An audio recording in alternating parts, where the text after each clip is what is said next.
Hi people, it's Archivist here, coming at you with yet another top 5. Today I have decided to bring you the top 5 games which I believe to have the best graphics of this year. This was quite possibly the most difficult list so far, simply because there were so many choices.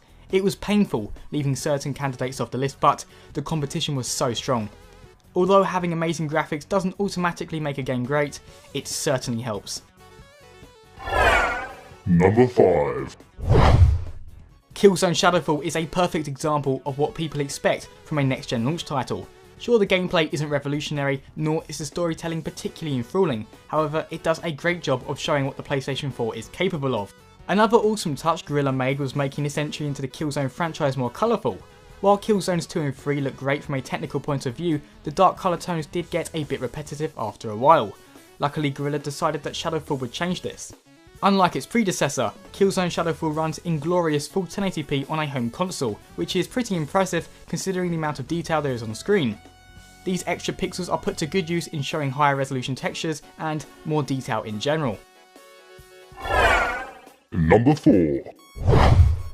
Metro Last Light is definitely one of the most graphically superior games from a technical standpoint. However, it's also great at establishing an atmosphere with its visuals. Last Light drops players into a world consumed by despair, and the art style does a great job of representing this. By shrouding the corners of the Moscow subway system in darkness, the player is constantly kept in suspense.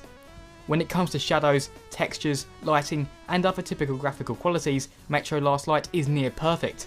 However, this kind of quality will take its toll on your graphics card, so make sure your hardware is up to scratch. Number 3. When I bought my new computer a few months ago, the first game I chose to test out its power was Crysis 3. I had previously played Crysis 1, Crysis Warhead and Crysis 2, so I knew roughly what to expect. As I predicted, Crysis 3 looks stunning, especially with all the graphics settings turned up. It's a game that gets pretty much everything right in terms of visuals. However, I believe its greatest strength to be its use of ambient occlusion. Number 2. Franchises like Battlefield are pretty much guaranteed sales, and so it was no surprise that DICE had the money to invest into its graphics. For me, the most impressive thing though isn't that it looks great, which it does, but instead how well optimised it is. On Ultra the game did tax my system a bit, however once I scaled things down to high, the game remained at a stable 60 frames per second through the entire experience. This is even more impressive when you take into account the size of the maps. Although, of all the graphical elements the game uses, the destruction physics are by far the most impressive. It's number 1. Taking the top spot is Assassin's Creed 4. While my list has been dominated by first-person shooters, AC4 stands proudly in defiance. It gets everything right. Textures are spot on, lighting is near perfect, and animations are incredibly realistic. The fact that AC4 is an open world game makes this even more impressive. I've mentioned it before and I will say it again, the water effects look absolutely stunning, especially during a violent storm. Also, facial animations are believable and do a great job of conveying emotions with genuine sincerity.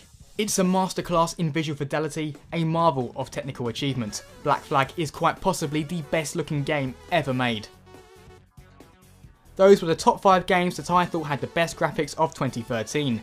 What game did you think had the best visuals? Let me know in the comments below. As always people, thanks very much for watching and see you next time.